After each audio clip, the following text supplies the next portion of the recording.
On se serait attendu à ce que, en ce XXIe siècle, l'idolâtrie et ses métastases mortelles, la superstition, le fétichisme et même la sorcellerie, auraient reculé pour céder le pas à la lumière du Christ Sauveur. L'image ci-jointe démontre que, et là, en Inde les idoles ont encore un bel avenir devant eux. Cependant, il semblerait que l'un des aspects positifs du Covid-19 soit de faire prendre conscience de la bêtise et de l'absurdité qui consiste à mettre sa foi dans ce que la Bible appelle des idoles de bois, dieux incapables de sauver, Ésaïe 45, 20. Vu le nombre quotidien de morts victimes du Covid-19 en Inde où les crématoriums brûlent des cadavres jour et nuit, vu les corps qui sont jetés dans le fleuve et d'autres endroits improvisés par manque de place dans les crématoriums ou tout simplement d'argent pour des funérailles dignes de ce nom, vu le spectacle tragique de patients qui décèdent devant des urgences saturées, ceux qui se confient aux idoles pour assurer leur protection ont commencé à se poser des questions. Mais que font les amulettes, fétiches, charmes, mascottes et totems?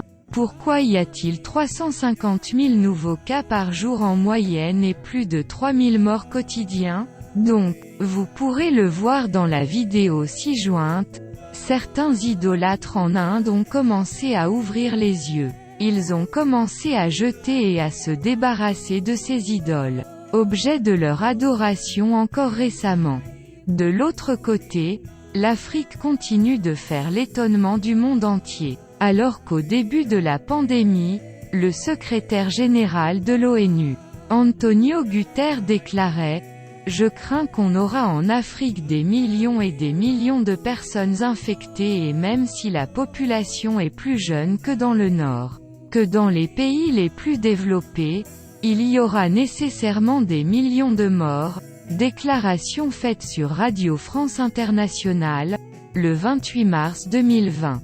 Or qu'a-t-on constaté dans les semaines et les mois qui ont suivi ce macabre souhait du numéro 1 des Nations Unies? C'est exactement le contraire qui s'est produit et depuis des mois on voit défiler à la radio, à la télévision et dans les multimédias des pseudo-spécialistes de l'Afrique qui avancent des théories souvent fumeuses pour expliquer le nombre réduit de victimes en Afrique par rapport au reste du monde en général et aux pays développés, États-Unis, France, Italie, Brésil, Inde, en particulier. Comme vous pourrez vous en rendre compte par le document audio en annexe, les spécialistes du monde entier se perdent en conjectures et n'ont pas d'explication cohérente à donner pour expliquer ce véritable miracle. Il y a toutefois une explication si simple que la plupart des gens, je le sais d'expérience, ne voudront pas y croire. Ce prodige vient de Tata Nzambi Yamazulu, créateur des cieux et de la terre. Il a fait entendre sa voix par le biais du Fils de l'homme qui vit en Angola depuis 1918. Cela fait donc plus de 100 ans que le Créateur s'exprime directement dans ce pays africain bantou même si officiellement cette voix s'est éteinte le 31 décembre 1983. Nous parlons ici, vous l'aurez sans doute deviné, de la voix de Simao Toko, l'homme de Fatima. Ci-dessous ce qu'il a déclaré concernant l'Afrique et le coronavirus. Transcription du message du chef spirituel de l'Église de notre Seigneur Jésus-Christ dans le monde, personnification du prophète Simao Toko, adressé aux Occidentaux et aux dirigeants africains pendant le culte du dimanche 5 avril 2020. Objet, crise du coronavirus et projet de vaccination des Africains. Luanda, le 5 avril 2020. Vous, Occidentaux, vous ne pouvez pas penser que vous êtes nos créateurs. Vous ne pouvez pas imaginer que c'est vous qui nous avez créés. Vous croyez que vous êtes nos seigneurs pour décider combien de personnes mourront quand elles tomberont malades. Vous avez tort, vous vous trompez complètement. Même si l'Afrique était autrefois votre terrain de jeu quand vous lui avez imposé le joug de l'esclavage et de la colonisation, l'Éternel Dieu Tout-Puissant n'abandonnera jamais l'Afrique. Je vous préviens, vous qui pensez être intelligents et sages. Lorsque vous étiez vous-même confrontés à des situations de calamité, avez-vous prévu ou estimé le nombre de morts? Alors, comment pouvez-vous maintenant estimer ou prévoir le nombre de gens qui mourront en Afrique? Vous avez tort, vous vous trompez complètement. Si vous parvenez à mettre sous vos bottes les dirigeants africains, sachez qu'il n'en sera pas de même en ce qui concerne les leaders religieux élus par Dieu. C'est au nom de Dieu que je vous envoie ce message. Prenez garde. Quand vous étiez dans vos guerres insensées, aviez-vous prévu combien de personnes allaient mourir? Alors pourquoi ces prévisions calamiteuses pour l'Afrique?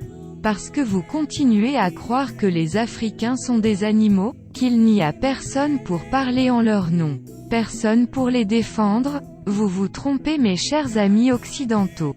Faites votre examen de conscience. Vous verrez que vous vous trompez. Si vous avez l'habitude de manipuler le pouvoir politique en Afrique, vous ne réussirez pas à manipuler le pouvoir spirituel. Nous résisterons. Nous nous organiserons pour cela. Si hier vous n'avez pas réussi à nous décimer, aujourd'hui c'est non. Je dis non. Vous n'êtes que des hypocrites. Vous vous présentez comme des sauveurs pendant que vous êtes des prédateurs. Mais je vous dis que le mal que vous préparez pour nous se retournera contre vous, vous devez le savoir. Mes bien-aimés, sachez que vos ennemis ont tout tort. Les Africains seront défendus par l'Éternel lui-même, le Tout-Puissant Créateur des cieux et de la terre, le Créateur de ce très convoité continent. C'est vraiment triste pour le peuple africain, des prévisions de mort sont faites sur eux comme s'il s'agissait d'un troupeau de porcs. Où sont ces dirigeants? Dieu agira contre les dirigeants africains, leurs actes odieux ne resteront pas impunis. Ils se pavanent dans leurs palais, à manger et boire. Ils sont incapables de s'unir pour défendre leur peuple. Qu'ils sachent que Dieu ne laissera pas faire, ni ne fermera les yeux sur les graves erreurs commises par les leaders africains dans l'administration de leur beau et riche territoire. Vous, chers amis, qui écoutez ce message, ayez la foi et soyez assurés que nous n'allons pas céder à la panique, ni à propos du coronavirus, ni sur aucun autre fléau que l'Occident va inventer. De telles annonces que nous, Africains, allons mourir en masse, resteront sans effet. Ces projets sont voués à l'échec. Mes bien-aimés, nous allons nous mettre en prière, car c'est la prière qui nous sauvera. Nos ancêtres ont été enlevés d'Afrique et vendus comme esclaves et jusqu'à aujourd'hui personne ne les revendique. L'Afrique n'a-t-elle pas de dirigeants, d'hommes politiques? Où sont-ils alors? Mais où sont-ils? Quand ils sont appelés à défendre leur peuple, où sont-ils? Bien-aimés, je vous dis que les graves conséquences de leurs actions tombent sur les innocents qu'ils dirigent. Quelqu'un peut dire, oh mais cela n'a rien à voir avec Dieu. Cela n'a rien à voir avec les choses spirituelles. Qui vous a dit cela? L'être humain a-t-il été créé par vous? Si ce n'est pas vous qui avez créé l'humanité, sachez que cela concerne le Très-Haut. Dirigeants africains, votre désobéissance aura des conséquences. Savez-vous ce qui viendra après le coronavirus? Le fléau qui viendra après, comment l'appellerons-nous? Sachez que Judas croyait, en trahissant son maître pour 30 pièces d'argent, qu'il allait seulement satisfaire ses plaisirs personnels et ses ambitions. À la fin, il a réalisé qu'il s'était dressé contre Dieu en agissant ainsi. De même, ces gens pensent qu'ils vont en finir avec nous. Quand ils élaborent de tels complots, ils doivent savoir qu'ils s'opposent à Dieu. L'Afrique sera sauvée, l'Afrique sortira saine et sauve. L'Afrique sera défendue jusqu'à la manifestation du Christ. Un jour l'Afrique sera plus peuplée que l'Europe. Elle sera même plus peuplée que l'Europe et l'Amérique réunies. Même si pour le moment elle est soumise à de terribles épreuves et à de grandes calamités. Aujourd'hui, nous voyons des enfants grandir dans de conditions épouvantables, souffrant de malnutrition, ils n'ont que la peau sur leurs os. Sachez toutefois que tôt ou tard, l'Afrique qui continue à marcher vers son destin, prospérera. Sachez que Christ chérit particulièrement l'Afrique parce que c'est son lieu de résidence. Bien-aimés, nous devons avoir de la résilience. Nous devons maintenir notre position, ne pas reculer, rester fermes et fidèles. Les dirigeants africains doivent mettre fin à la funeste habitude qui consiste, lorsque l'un des leurs veut conduire son peuple sur la bonne voie, les autres vont dans le sens contraire, agissant comme des Judas qui veulent combattre leurs voisins. Ils ne sont là que pour tuer et détruire, croyant que personne n'est capable de s'opposer au plan sournois de l'Occident. Ils ont tort. En ce 21e siècle, ils se trompent totalement. Je leur envoie ce message. Vous avez tort, vous vous trompez complètement. Chers présidents africains, je vous exhorte à vous unir contre les plans de l'Occident. N'acceptez pas que leurs vaccins soient testés ici sur notre continent. Quant à moi, je n'accepte pas que ce vaccin soit testé ici en Afrique. Pourquoi en Afrique? C'est là où il y a la guerre que vont les armes. Pourquoi les amener ici? La guerre est en Europe, en Amérique. Pourquoi le vaccin devrait-il venir ici? Oh, présidents africains, que se passe-t-il avec vous? Pourquoi cette incohérence? Ce sommeil profond? Pourquoi ce vaccin devrait-il venir être testé ici? Les Africains sont-ils des cobayes pour les Occidentaux? Je vous dis ici et maintenant. Je le répète, c'est là où il y a guerre que les armes doivent être testées. Autrement dit, c'est là où il y a cette maladie que ce vaccin devrait être testé. Oh, président congolais, Félix Tshisekedi, que se passe-t-il dans ta tête? Tu ne réfléchis pas? Tu n'es pas africain? Comment peux-tu accepter cela? Ce message t'est directement adressé. Je suis un chef spirituel. Si tu n'as pas des oreilles pour entendre, sache que je suis Mayamona. Il faut savoir que le cœur de l'Africain, l'âme africaine doit rejeter totalement ce vaccin. Si un président s'avère nuisible pour son peuple, le Dieu le relèvera afin de susciter une autre génération de leaders politiques qui auront à cœur la prospérité du continent africain. Contre vent et marée. Alléluia. Fin du message. Voici donc d'où vient le miracle du peu de victimes que connaît l'Afrique depuis le début de la pandémie du Covid-19. S'il ne fallait retenir qu'une seule phrase du message, c'est celle-ci. Sachez que Christ chérit particulièrement l'Afrique parce que c'est son lieu de résidence. C'est la vérité que cache le Vatican au monde depuis 1960 et qui a fait l'objet de mon livre Christ l'Africain. C'est résumé par deux verbes, savoir et chérir.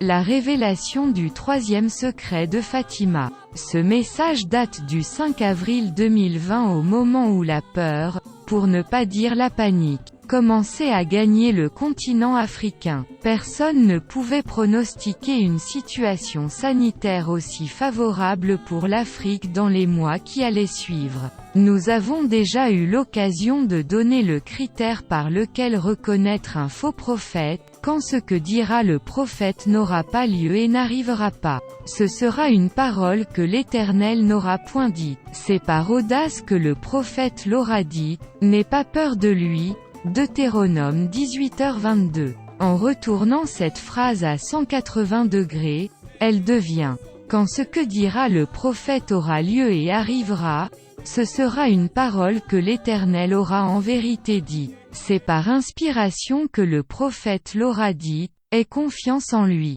Nous vous exhortons donc, bien-aimés diaspora et tous les autres, à avoir confiance en la voix de Simao Toko. Cette voix continue de se faire entendre à travers le leader de l'Église de notre Seigneur Jésus-Christ dans le monde, l'évêque Dom Afonso Nune. C'est ce qu'il a prophétisé dans une fameuse chanson intitulée Kolo Nakukambao, je vous l'ai annoncé longtemps à l'avance. C'est donc à partir de l'Angola que s'est dressé le bouclier spirituel qui a protégé les Africains et a empêché l'hécatombe promise par le secrétaire général de l'ONU. Les savants du monde entier sont embarrassés, leur science est prise à défaut. C'est normal car il est écrit.